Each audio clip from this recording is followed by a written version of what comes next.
las 7:23 de la mañana y ya nos acompaña en el estudio Jimmy Jairala, candidato a la alcaldía de Guayaquil por la alianza del Partido Centro Democrático, Partido Socialista Ecuatoriano. Gracias por estar con nosotros. Bienvenido, buenos días. Muy amable, gracias. Bueno, su plan de trabajo propone una reactivación en 4 años, ¿no? Y está basado en 7 ejes principales y dentro de eso, sin duda alguna, pues veo que todos los candidatos se han enfocado mucho y esta no es la excepción en el tema de seguridad. Me imagino que los recorridos es lo que la gente pide, ¿no? Básicamente como primer punto su mayor preocupación.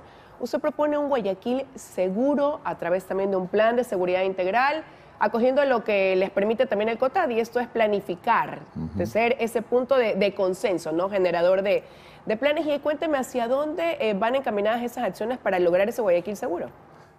Bueno, básicamente a recuperar los espacios públicos, ¿no? Sin dejar de lado efectivamente, no es una obligación, pero sí es una corresponsabilidad que tiene el municipio de Guayaquil con la policía, gobierno, para trabajar juntos. El problema es que en Guayaquil nos ha faltado eso, que es la conformación, poner en acción, activar el Consejo Cantonal de Seguridad, que no es lo mismo que la corporación. En el Consejo Cantonal están integradas la academia, los colegios profesionales, el tejido social, hasta el propio gobierno con sus delegados, y se toman decisiones de esa manera. A mí me parece que eso falta para poder fortalecer una verdadera policía comunitaria que nos lleve, entre otras cosas, a reconquistar, a recuperar los espacios públicos. ¿A qué me refiero? Los parques de Guayaquil están abandonados, por ejemplo. Y cuando hay un parque abandonado, inmediatamente es ocupado por microtraficantes o por vendedores. Hay que recuperarlo. ¿Cómo? Devolviéndole la vida a los parques, con bailoterapia, con arte, con cultura, integrando a la comunidad. Y esa es una manera de comenzar a decir los vecinos, bueno, en este barrio nosotros cuidamos nuestros espacios y somos parte también de un trabajo comunitario por la seguridad. Ese término que está tan de moda, el empoderamiento del espacio, ¿no? Pero veía y me llama la atención, Jimmy, que usted no propone cambiar quizás lo que se ha hecho, sino más bien potenciar o aumentar. Usted dice, dotar más cámaras, por ejemplo, también de seguridad al ECU 911 y a la Corporación de Seguridad, por ejemplo. Así es, sí, estoy de acuerdo. Mire, todo lo que funcione hay que mantenerlo y mejorarlo. Pero en lo que no funcione no hay que insistir. A mí me parece que no hay que insistir en que solo sea una corporación la que vele por la seguridad de Guayaquil, sino el Consejo Cantonal de Seguridad, es decir, la comunidad. Trabajando juntos en comunidad es muy probable que los resultados sean más eficientes. ¿Por qué? Porque no hay que llevar al Consejo Cantonal la agenda del partido, sino la agenda de la ciudad. Usted reconoce también que hay que apoyar a la Policía Nacional. ¿Y por qué lo digo? Porque su plan dice dotarlos de vehículos para patrullaje de motocicletas. Eso es algo que se ha cuestionado incluso en esta administración, en la anterior, ¿no? Que se le da solamente carros a la policía, pero no se ve eso reflejado en una mayor seguridad. Es que lo que hay que hacer justamente es buscar eficiencia, porque hoy, por ejemplo, muchos de los vehículos que efectivamente el Consejo Cantonal ha donado o alquilado para la policía se ven solo conducidos por el chofer del municipio y no hay policía. Entonces, está fallando la coordinación, y esa coordinación se puede mejorar con el trabajo del Consejo Cantonal de Seguridad. Es decir, darle a la gente más protagonismo en la protección de su ciudad, que es lo que quiere, porque sin seguridad no hay reactivación económica. La gente en los barrios populares, Liz, vive presa en sus propias casas. No hay una sola casa, un solo negocio sin rejas. Y los padres de familia no dejan salir a sus hijos justamente por ese mismo temor. ¿A dónde podrían salir a jugar? Al parque. ¿Y qué pasa en el parque? El parque está descuidado y está en manos de microtraficantes o de vendedores. Hay que recuperar los espacios públicos. Construir una nueva cárcel para delitos menores de tránsito es una de sus propuestas. ¿Dónde la construiría? Y me imagino que eso va ligado con quitar el hacinamiento que hoy hay en las cárceles también. Es que ¿sabe qué pasa? Un problema, Cada ¿no? vez que hay una masacre carcelaria, los que pagan los platos rotos son quienes están guardando prisión por delitos menores. Eso es algo que poca gente se ha detenido a pensar, por temas de pensión de alimentos o por temas de infracciones de tránsito, etcétera. Y no es justo, hay que buscar un lugar adecuado. Digo buscarlo porque Guayaquil debe tener seguramente espacios para eso, para poder evitar o poder limitar ese hacinamiento carcelario. Pero sabe que no solamente es eso, la seguridad es básica, la reactivación es básica, también la movilidad para nosotros es un problema gravísimo y que necesita intervención urgente. ¿Qué hay más a hacer en ese sentido? Porque claro, sí, quien vive en Guayaquil hoy siente ese tráfico pesado que hay y que ya quizás las opciones que se dieron de solución han sido superadas por la cantidad de vehículos No que han hay en funcionado. Guayaquil. ¿Cuál es su propuesta en ese sentido? ¿Cómo mejorar la movilidad en la ciudad? La propuesta en la que han coincidido incluso urbanistas expertos en movilidad, ya veo hoy día publicadas un par de opiniones muy interesantes, es el tren eléctrico elevado. El tren eléctrico elevado funciona eficientemente. Hay más de 150 trenes eléctricos elevados funcionando hoy en el mundo. No es inviable, no es verdad, como dice la alcaldesa, que cuesta $3 o más el pasaje, porque un tren eléctrico elevado cuesta la tercera parte que, por ejemplo, lo que cuesta el metro de Quito. Pero si Guayaquil ha venido hace varios años en una competencia leal, en una competencia positiva con Quito, con Cuenca, Cuenca tiene el tranvía, Quito ya tiene el metro.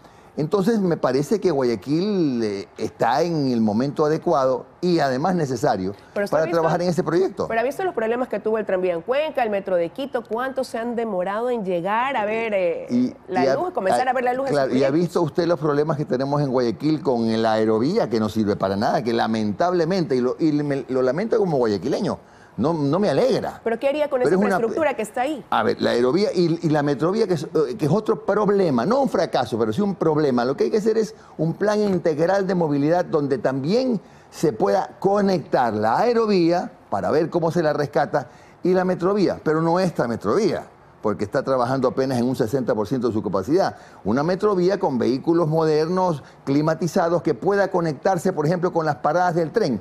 En un primer trazado hemos calculado 19 paradas. Hay que procurar que coincida en la medida de lo posible con la metrovía, de modo que un ciudadano que va en el tren, en una parada, puede con la propia alimentadora del tren ser trasladado a la metrovía y entonces se integra. Lo mismo con la aerovía. Con la aerovía, con el mismo boleto debería viajar la gente de Durán hasta el centro de Guayaquil, camina cuadra y media y está en la estación de la metrovía, una buena metrovía, y continúa su viaje con el mismo boleto hasta el sur. Porque en Durán viven más de 120.000 guayaquileños, personas de Guayaquil que trabajan en Guayaquil, pero no solo en el centro. Pero ¿y cómo motivar a ese ciudadano que vive en Durán, que trabaja en Guayaquil, a que haga uso de un sistema que hoy tampoco no lo usa? No lo usa porque no es viable, porque fue concebido con unos estudios que dijeron que era el mejor sistema de transporte, pero no lo es. Usted sabe que la ocupación ha bajado mucho y estoy diciéndole justamente que se puede reactivar cuando trabajemos en lo que se llama transporte multimodal para que con el mismo pasaje pueda usar la metrovía y ese trabajador de Durán pueda avanzar hasta el sur, no solo hasta el centro. El problema también es el costo, 70 centavos, más 30 centavos de la metrovía si es que se va al sur, $1 y el regreso $1. $2 diarios. Y dentro de $2 diarios. Dentro de lo que usted proyecta han podido establecer quizás un valor. ¿Cuál sería ese valor a través de un transporte multimodal que utilicen los ciudadanos? Yo le voy a decir esto, tanto en el tema del tren como en el de la metrovía, etcétera. Si es necesario subsidiar, yo lo voy a hacer, porque no le tengo miedo al subsidio que alivie el bolsillo del ciudadano. Entonces, note usted la diferencia de nuestras soluciones versus las soluciones de, bueno, otros respetables candidatos jóvenes que están empezando su carrera política y la propia alcaldesa que hace 2 días empezó a recorrer los medios de comunicación descalificando al tren, diciendo que ya es una tecnología antigua, cuando está en pleno esplendor. Se ha detenido en su propuesta de tanques de gas, yo me detengo en mi propuesta del tren elevado. Esa para usted podría ser entonces la solución de los problemas de movilidad. Es la solución para usted. Ahora, usted también habla de recuperar o retomar la obra pública a través de grandes obras para la ciudad. ¿Cuáles pudieran ser estas grandes obras 2 que quiere implementar? Una, el tren elevado, sin duda ninguna. Pero la que otra, se convertiría en una generación de empleo también para usted y ligado a dinamismo de economía. Pero naturalmente. Pero la otra es el nuevo aeropuerto. La actualización de los estudios nos va a decir cuándo hay que empezar a construirlo. ¿Y dónde está la dinamización? Primero que un nuevo aeropuerto tiene que ser una especie de aeropuerto de Panamá.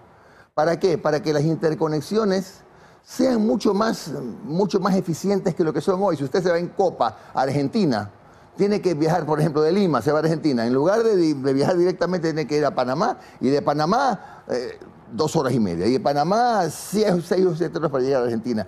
Puede ser perfectamente Ecuador una capital que concentre también una gran cantidad de conexiones internacionales.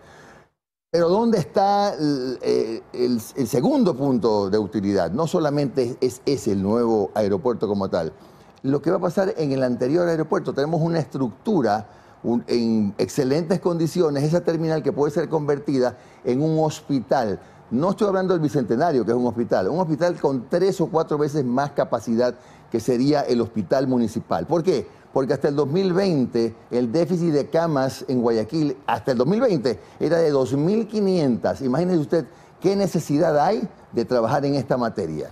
Y por supuesto, áreas verdes, por supuesto, una conexión más directa del puente con la Tanca Marengo, son 230 y pico de hectáreas que tiene el aeropuerto. Una gran zona verde, una gran área verde, una especie de Central Park que hace falta, que viene acompañado también de... Hay espacios para desarrollo inmobiliario, hotelero, etcétera. Pero en la construcción del nuevo aeropuerto ahí hay otras implicaciones. Primero, que si se cumple o no con la cantidad de pasajeros que deben circular al año para que eso justifique la demanda de hacerlo. Segundo, el lugar.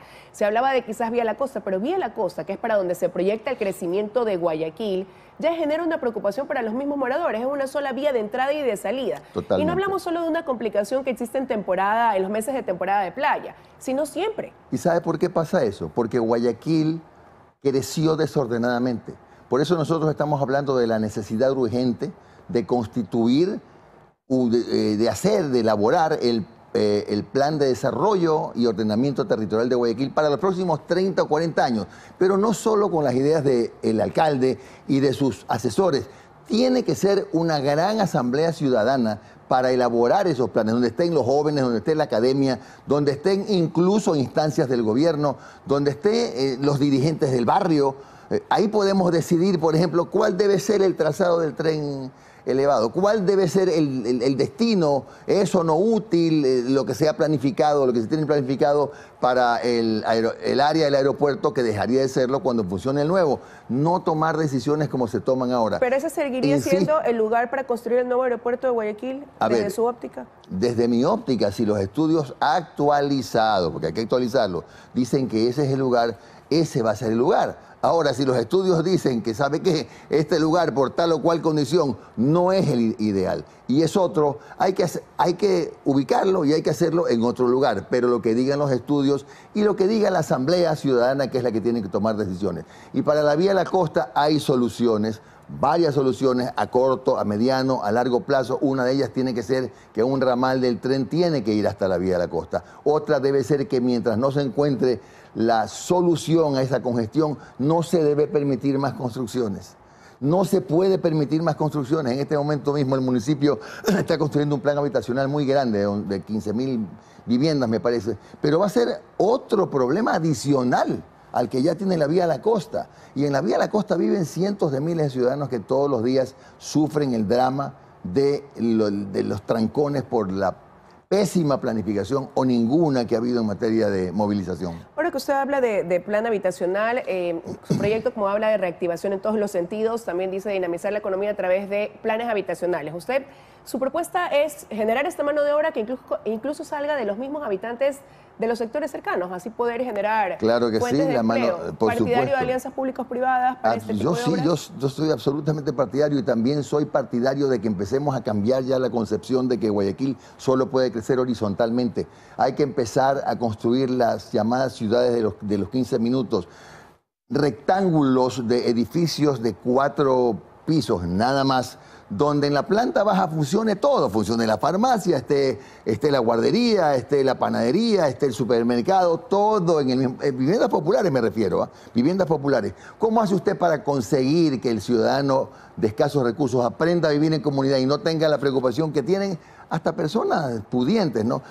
No quiero vivir en un edificio porque si no paga el señor de al lado la luz de las escaleras, nos cortan a todos. No. La planta baja, todos los negocios tienen que ser reservados por el municipio para alquilarlos y con ese recurso pagar el mantenimiento de los edificios para que se mantengan impecables. En el centro debe funcionar el área verde, el área, el parque, la cancha, qué sé yo. ¿Y a dónde tiene que salir? Es hasta más seguro. ¿A dónde tiene que salir el ciudadano? Máximo a llevar a sus hijos a la escuela o a su trabajo, pero ya lo encuentra todo ahí mismo. Tenemos que aprender a vivir en comunidad. Quiero agradecerle a Jimmy Gerela que nos haya acompañado esta mañana con la ampliación de sus propuestas de campaña. Muchas gracias. Gracias, Liz. Que tengan buen día.